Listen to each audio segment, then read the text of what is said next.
By the way, we have Christian Laettner on the show later, which is so fun. I was telling Joy the other day, Zion Williamson's... I was trying to think of the last college player, which I literally would run to a TV to watch. I think it's Christian Laettner. Patrick Ewing. So Christian Laettner's on the show later. Zion's out of the tournament, but he's always a topic. And by the way, in less than 10 minutes, Tyler Dunn's going to be on the show, who wrote that Green Bay story, and we're presenting him with something massive and impressive. And he deserves all of it.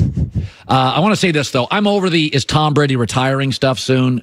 There's two things I will not use as topics. Number one, can NBA teams flip a switch? 40 years watching. Answer's always yes.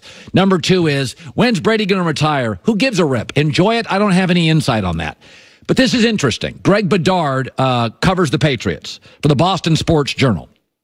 And there are people in the latest story that have not ruled out the possibility of Tom playing one more year, winning it, and saying, sayonara, I'm out of here. But there's a wrinkle to this one that I'm just going to throw out. And I appreciate Greg doing this because it's real work and it's thoughtful.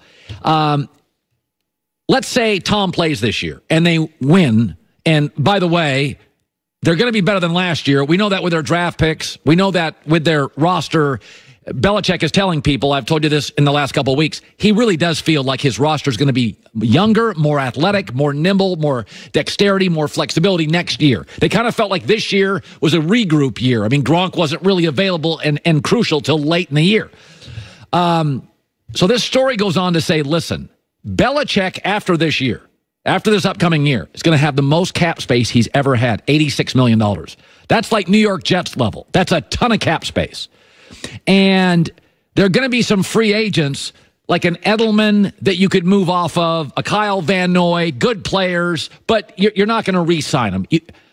And if Brady won again, there is this sense that if you're Belichick, said the story, and you want to walk away by setting up the next guy, this is the way to do it.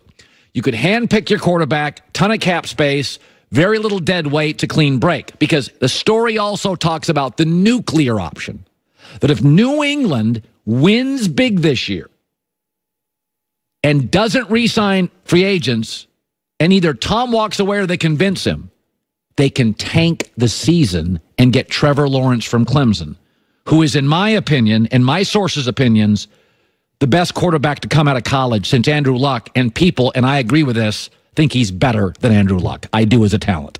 I think he has a better arm than Andrew Luck. And you know how high I hold Andrew Luck. I think he's better than Andrew Luck. I do. I always said I love Sam Darnold. He's not Andrew Luck.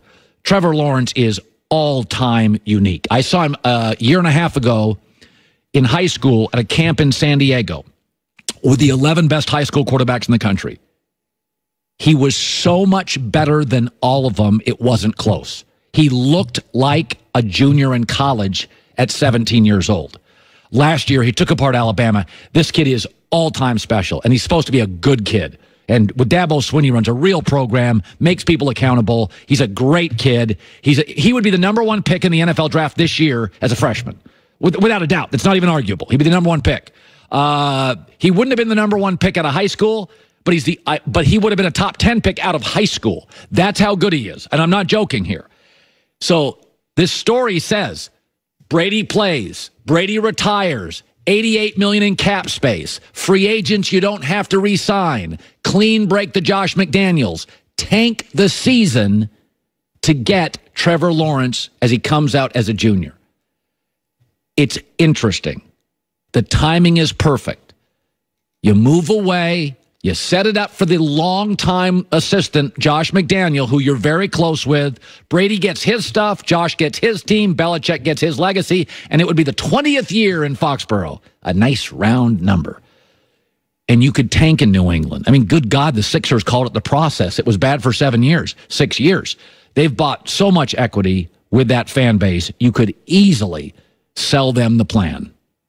I think it's just interesting. I'm not saying it's right. I think it's interesting, and I appreciate the effort by the reporter that they put in for this. And as a long-time New England supporter, I would fully back this plan. I thought we weren't supposed to root for... not that I root. I'm just saying there are relationships I have that I openly root for things, so I'm not judging. You're openly petty. which I think is very big of you. To admit that? Yeah, you on the air, you often say you're very petty. I'm a bit of a grudge holder, yeah. Well, it's okay. As long as you're not my quarterback, I'm okay with that. Joy of the news. No. Turn on the news. This is the Herd Line News. It's pretty obvious that Jeannie Buss has a lot of respect for Luke Walton, but through all the chaos, Jeannie has made one thing clear. Yeah. His future with the Lakers will be decided by Magic Johnson. She was asked directly about Walton's job during a live podcast at Loyola Marymount University and had this answer.